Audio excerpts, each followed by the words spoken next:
कल आपको जनाब यही प्रोग्राम से खबर दी थी कि पाकिस्तान इंडिया का मैच जो है वो होने जा रहा है 15 तारीख को। सबसे पहले हमने खबर दी आपको यहाँ से, और वाकई ये फैसला हो गया कि 15 तारीख को ये मैच होने जा रहा है। समझ नहीं आया कि अगर यही फैसला करना था तो पाकिस्तान ने इतना डिले क्यों किया और पाकिस्तान ने उससे अभी क्या हासिल किया है। बांग्लादेश बेचारा तो हो गया टूर्नामेंट से बाहर। ये इस सारे प्रोसेस के अंदर सबसे बड़ा जो जिसे आप कहते हैं ना कि लॉस जिसका हुआ है वो बांग्लादेश का हुआ है। लेकिन बताया ये जा रहा है कि पीसीबी ने जो है वो मास्टर स्ट्रोक खेलते हुए आईसीसी को इस हद तक प्रेशराइज किया कि ना वो जुर्माना करेंगे बांग्लादेश को मैच ना खेलने का, और अगले 3 साल या 4 साल के अंदर जो है कम से कम एक इंटरनेशनल इवेंट जो है वो उसकी होस्टिंग की जिम्मेदारी देंगे बांग्लादेश को, इसकी आईसीसी के किसी ना किसी इंटरनेशनल टूर्नामेंट की। तो दूसरी तरफ हिंदुस्तान में जो है वो ये बगले बजने के जनाब पाकिस्तान जो है वो झुक गया, हो गया, कट गया, ये हो गया।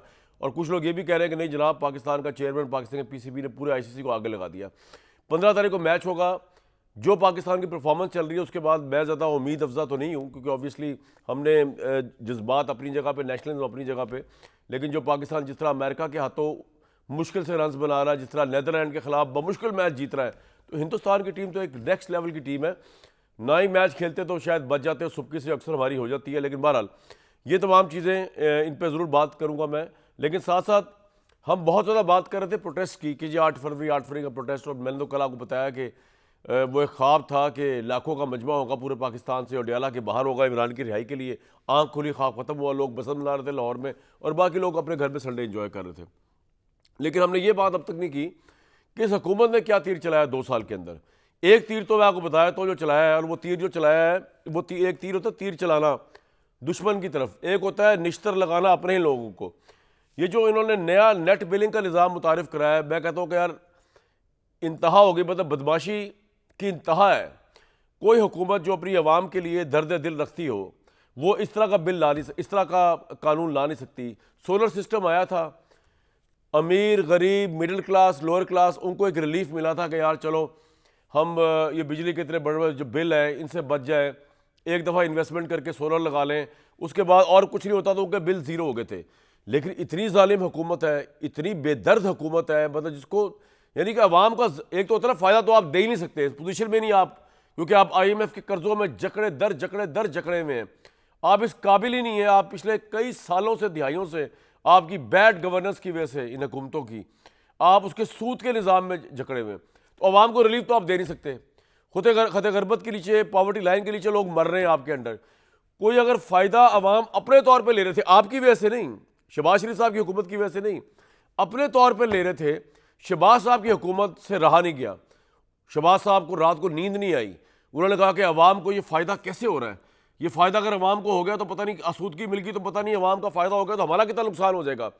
तो शहबाज शरीफ साहब की गवर्नमेंट ने अवाम के वाहिद फ़ायदे को निश्तर में ऐसे बदला, तीर तो वो क्या चलाते। उन्होंने कहा कि जनाब पहले तो ये था कि लोग सुबह को सोलर सिस्टम चलता था तो रात को उनकी बिजली जो थी वो एडजस्ट हो जाया करती थी वापडा के साथ, या जो भी आपकी वो गवर्नमेंट से एडजस्ट हो जाया करती थी। अब उन्होंने ये कहा कि जनाब पहले तो ये था कि अगर आपका एक यूनिट आप प्रोवाइड करें वापडा को तो आपको एक यूनिट मिल जाएगा, कि अगर आपने सुबह को आपकी लाइट से बच गए 30 40 50 यूनिट बच गए, आपने बिजली चलाई, सोलर सिस्टम लगा हुआ है, एनर्जी ने 40-50 यूनिट आपको एक्स्ट्रा दे दिए, वो आपके रात को 40-50 यूनिट वापडा एडजस्ट कर दिया करता। अब उन्होंने कहा नहीं, हम तकलीफ देंगे अवाम को। शहबाज साहब की गवर्नमेंट ने कहा, उनकी कैबिनेट ने कहा, उन्होंने कहा कि हम आपको एक यूनिट जो है आपका जो है आप जब 5 यूनिट देंगे, अब ये नहीं होगा कि एक यूनिट के बदले एक यूनिट, आप जब 5 यूनिट देंगे तो अब हम आपको एक यूनिट देंगे। यानी बदमाशी की इंतहा है। आपसे हम 10 रुपए का लेंगे, आपको 55-60 रुपए का 55-56 रुपए का बेचेंगे। मतलब हुकूमत रिलीफ देती है, हुकूमत सब्सिडीज देती है। ये पहली हुकूमत है शहबाज शरीफ साहब की हुकूमत जो है, पहली तो नहीं, खैर पाकिस्तान में हर हुकूमत ही ऐसी है। ये वो हुकूमत है कि जो आवाम से ज़रा सा भी रिलीफ वापस ले रही है। ये इनकी 2 साल की परफॉर्मेंस का अगर मैं आपको एक वो निकाल दूँ ना, यक नकाती एजेंडा, वो ये है। अब जो लोग बेचारे जीरो पे चले गए थे उनके भी 1.5 लाख रुपए बिल आ रहे हैं, जिन्होंने 25-25 लाख रुपए के सोलर लगाए, जिन्होंने 5-5 लाख रुपए के लगाए अपनी कैपेसिटी में, उनके भी अब बिल आने शुरू हो गए। दोनों हाथों से दुआएं दे रहे हैं इस हुकूमत को।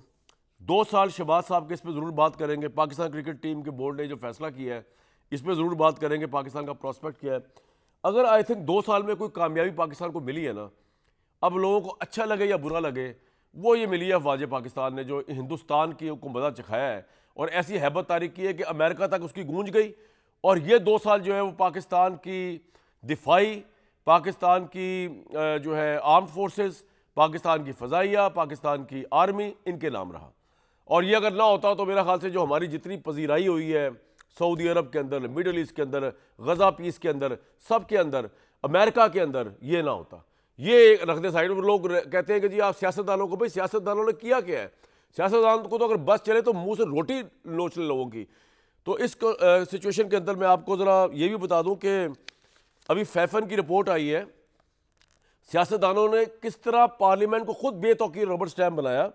अगर आप ये देखें, वो पार्लियामेंट जिसका काम कानून साजी करना है, तो फैफन के मुताबिक 12 से 22 जनवरी के दौरान मुनक्कद होने वाले कौमी असम्बली के 23वें इजलास में 332 में सिर्फ 56 अरकान हाजिर रहे। वाकई काबीना में सिर्फ एक वजीर ने तमाम इजलास शिरकत की।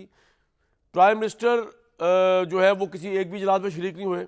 पीपल्स पार्टी के चेयरमैन बिलावल भुट्टो पूरे सेशन बगैर हाजिर रहे। लेकिन सबसे इंटरेस्टिंग बात जो इस रिपोर्ट में वो ये कि जब कौमी असम्बली के ज़्यादातर अरकान सिर्फ एक दिन में आए, जिस दिन ये बिल मंजूर कराना था जिसका ताल्लुक उनके अपने असासों की मालूमात को महदूद करने के मुतालिक था कि आप एक साल के लिए डेफर कर दें।